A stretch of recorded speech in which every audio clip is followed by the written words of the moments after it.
Donald Trump has done more damage to our alliances than any president in modern history. Ambassador Susan Rice. When we pull out of the World Health Organization, that's just stupid. Takes us inside the halls of power. We had so many complicated issues around Syria. If you're being your most candid, did you guys fail there? In one of our most revealing conversations ever on China, Benghazi, the 2020 election, COVID, Black Lives Matter, and so much more. People don't know under President Trump, we lost 4 Americans in a terrorist attack.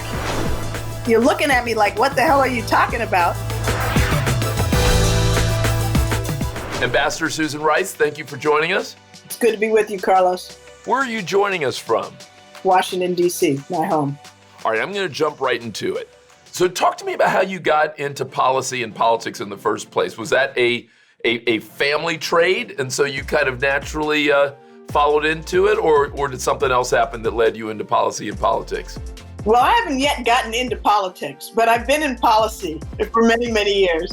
And I think it to a large extent goes back to my upbringing. I was born and raised in Washington, D.C. in the mid-1960s to parents that were involved in different ways in policy. My father was an economist, and my mother never served in government, but she worked on policy issues most of her professional life. When I started my career, I was a management consultant, but then had the opportunity to work in President Clinton's White House on the National Security Council staff. More than 20 years later, I was back in the White House serving with President Obama as his national security advisor. So it was in my blood, I think, Carlos, and in the water that I drank growing up, a desire to serve and to influence policy and make things better for people. Take me a little bit, if you don't mind, through the things you've learned in your career, because by virtue of being able to sit at lots of different tables in terms of policy, and you don't want to call it politics, but I will, policy and politics. Well, intrigue a young Susan. Go back to Stanford. What would be the 3 or 4 most interesting things you would tell her about what she's going to learn from that incredible journey across multiple administrations and across the world? Wow, there's a lot. Well, if I were trying to tell my 21-year-old self, why she should want to go into foreign policy and national security and what lies in store. And the first thing I'd say is that you'll work with some of the most incredibly committed, dedicated, smart, patriotic people that really are trying to do what they think is the right thing for this country. The second thing is there's no greater privilege or challenge than working on the very toughest issues on which literally life and death is at stake. And whether it's, development policy or trying to resolve a war or figuring out how to deal with a foreign adversary or new challenges like pandemic disease or climate change or cyber threats, the complexity of the problems and the importance of the problems make me anyway get up every day with a pep in my step, ready to go and do the hard work.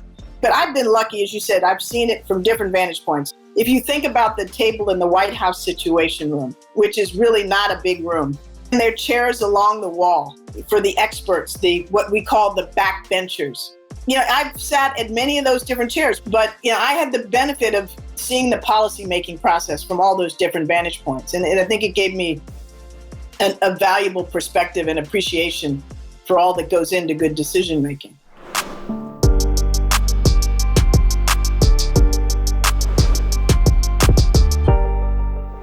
How safe and how free and fair an election do you expect we are going to be able to have this fall?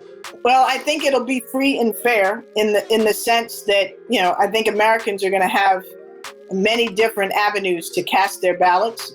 We're going to have drop boxes, we're going to have mail, we're going to have early voting, we're going to have in-person voting. So I think that people will have the opportunity to cast their ballot. I think we have to be mindful about efforts to suppress the vote, which is a long-standing Republican tactic that Donald Trump is already employing robustly. He cannot stop you from being able to determine the outcome of this election. But then I think we have to be worried after the election, whether Donald Trump is going to try to falsely call into question the results. He's already sort of trying to lay the groundwork for that. But you know what? We won't know. We might not know for months because these ballots are going to be all over. The most important thing we can do is vote.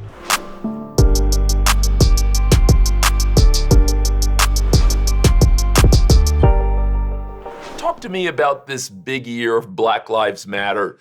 And I know that's a big question, but how has it impacted you personally? And I don't come to this with any presuppositions, but just curious, we all have been impacted by the last year. How has all of the conversation around Black Lives Matter impacted you?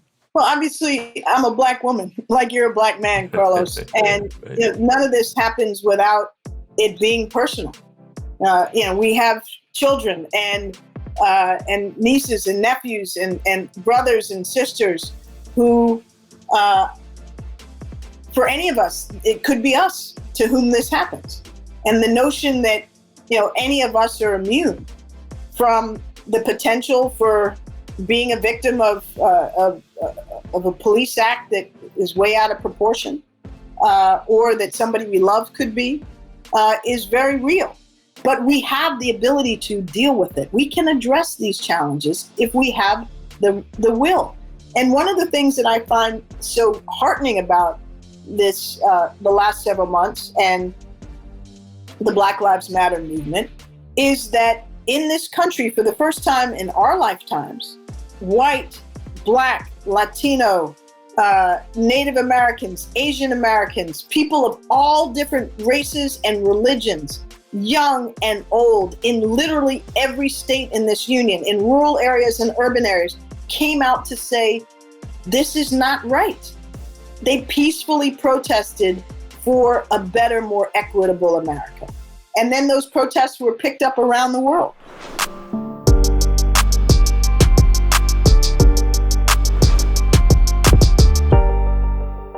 What was the toughest problem you dealt with while in government? Well, I think in the latter stages, in President Obama's second term, when I was the National Security Advisor, I think it's fair to say that the toughest policy issue was probably Syria, where we wrestled with, to what extent should the United States get involved in that civil conflict? How do we respond to the use of chemical weapons? What do we do when, ISIS flared up and became a significant terrorist threat? We had so many complicated issues around Syria.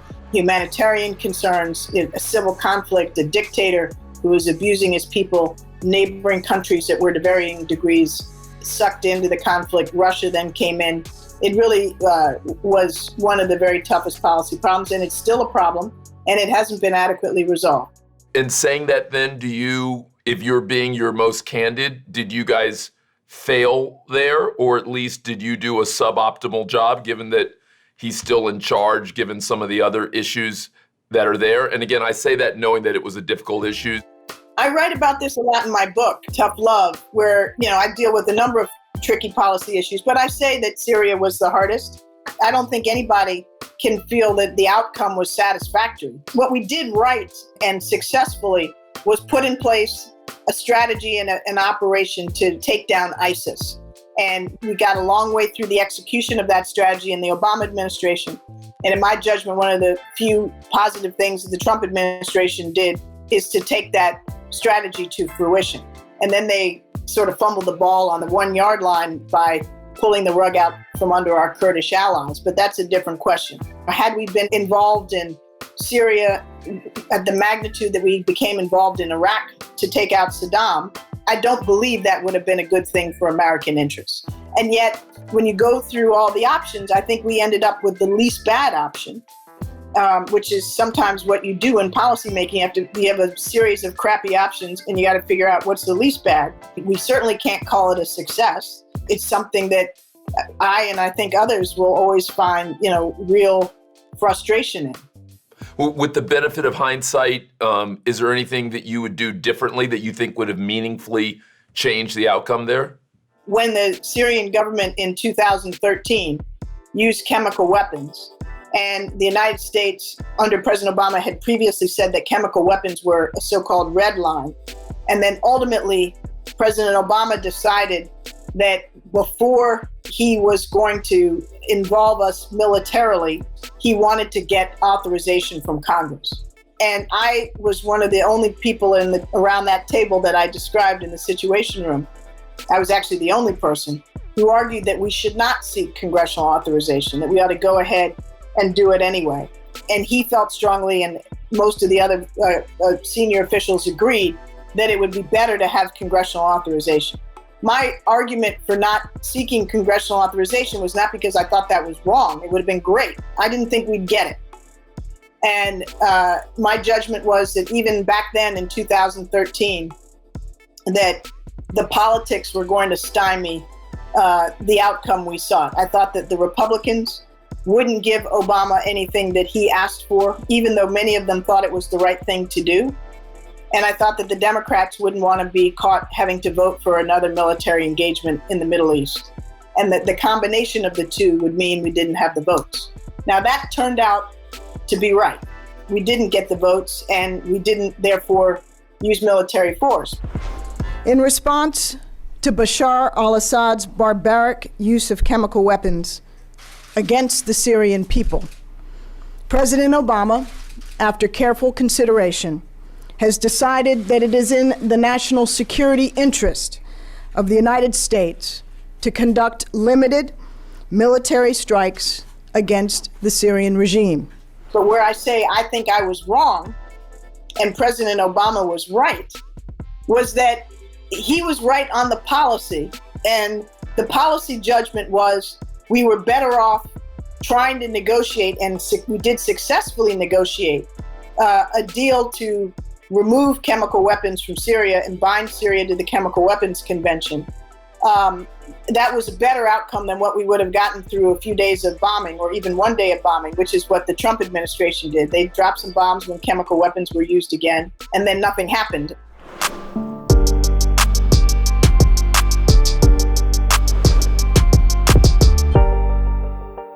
Now, let me turn to China for a minute, which I realize we could spend weeks and years on. But for the average person who may be watching this, what would you want them to know about China, and what do you want them to be thinking about? The first thing I'd say is that for better or for worse, the U.S.-China relationship is the most complex and consequential bilateral relationship in the world. We have, much that intertwines us that we can't ignore.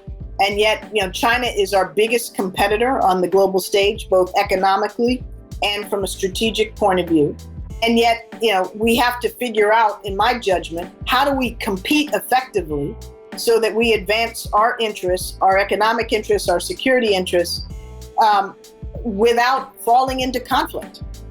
And yet, as much as we have to compete with China, there are areas where we ought to be able to cooperate with China when it is in our mutual interests. And that's what we managed to do in the past. We had this balance of competition and cooperation.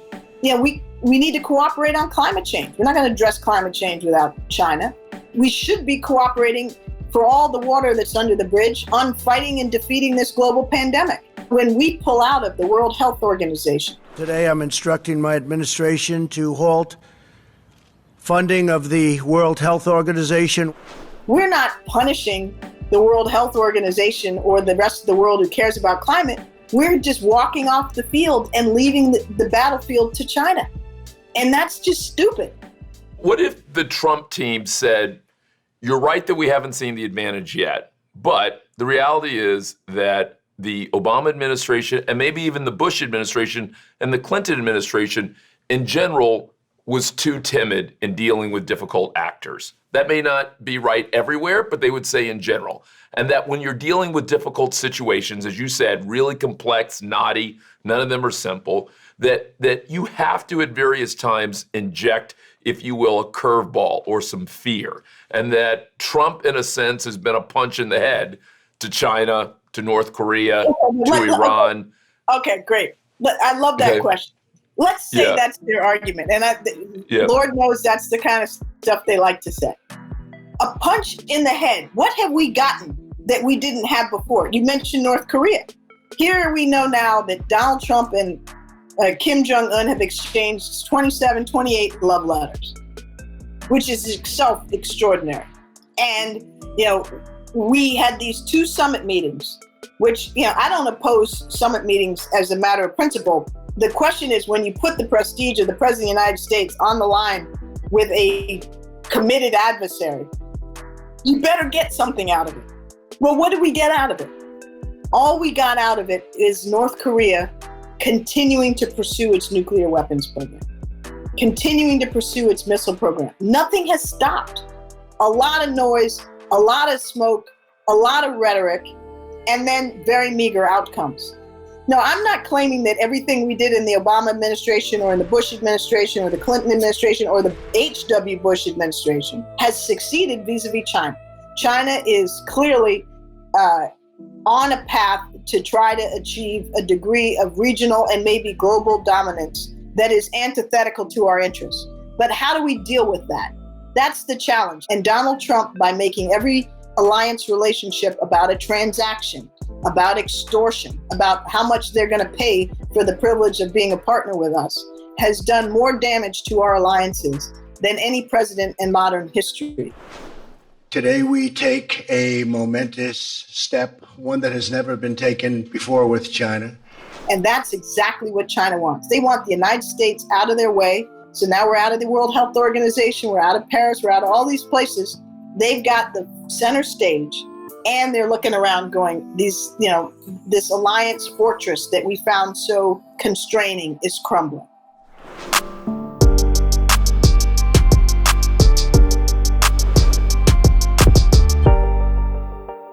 Should you and President Obama and others in 2016 have spoken up more forcefully in the fall about Russian interference in the election? And I don't say that in a finger-pointing way, but I say that in we all learn as time goes along. If you had to do it all over again, would you have been more forceful and more specific and louder about that?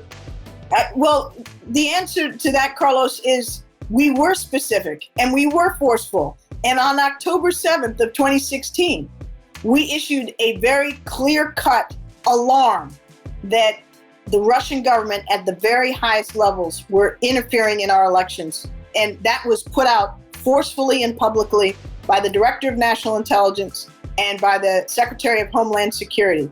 And you know what happened? 2 hours after that statement was released, the Access Hollywood tape came out when Donald Trump was caught on tape talking about grab him by the you-know-what.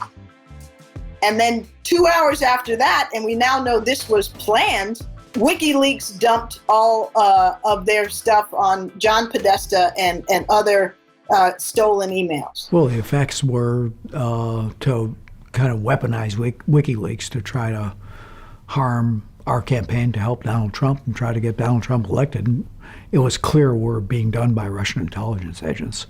So the American people can be forgiven, in my judgment, for not hearing as loudly and clearly as was conveyed. This is where I think we did not do as well as we could have. We did not fully appreciate in 2016, in that fall, how much Russia was doing on social media to sow disinformation and to pit Americans against each other. If I had this to do over again, it's not what I would have done in the run-up to the election that I would have done differently. I would have, in retrospect, when in December we imposed a range of sanctions and penalties and reprisals against Russia that were substantial, we could have gone further. But I think by not using even harsher measures on the economic front, despite the negative consequences, it might have made Russia feel that this was something that they might be hurt by, but not hurt enough by.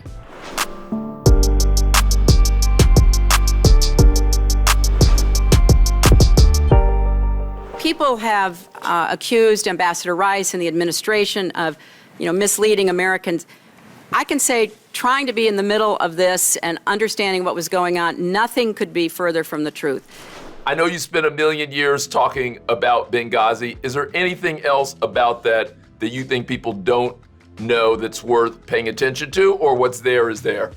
Well, I think just to put it in very personal terms, there's still this popular conception among some in the right that I lied about Benghazi or that I did something wrong.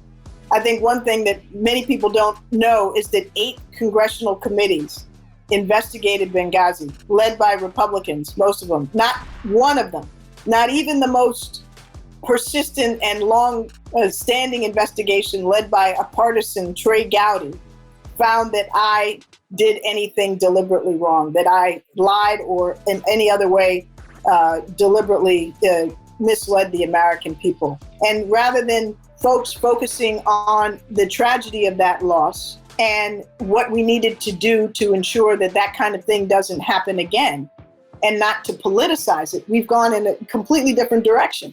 People don't know, Carlos, that under President Trump, we lost 4 American service members in Niger, in West Africa. We lost 3 American servicemen on a U.S. military base in an attack orchestrated by Saudis, inspired by Al-Qaeda. The fact that you're looking at me like, what the hell are you talking about? Was there ever a congressional investigation, one, into any of those? Was there ever any expression of concern or scandal? It shows you how these things have become politicized when it's convenient and forgotten when it's convenient. What should we learn from Donald Trump then? And I don't mean this in a partisan way, but I mean like years from now when you and I sit back and we're having a conversation, like given all that you were sharing and saying, what do you take away from that? Our system of government is actually far more vulnerable to somebody who is an elected autocrat than we ever imagined. And all of our checks and balances fail when you have an aggressive rogue president and his party in Congress refuses to stand up to him.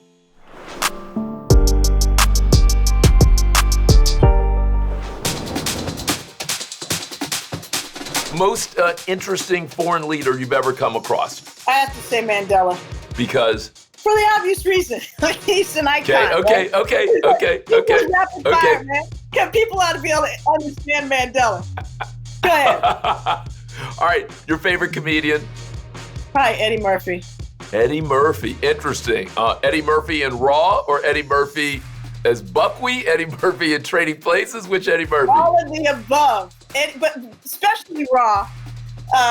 Even Dr. Dolittle. I mean, the man is funny. Most interesting thing you've learned being a mother? Humility. These kids come out of the womb and they have their own personalities and they have their own quirks, and you can shape them and guide them, but you don't get to define them either.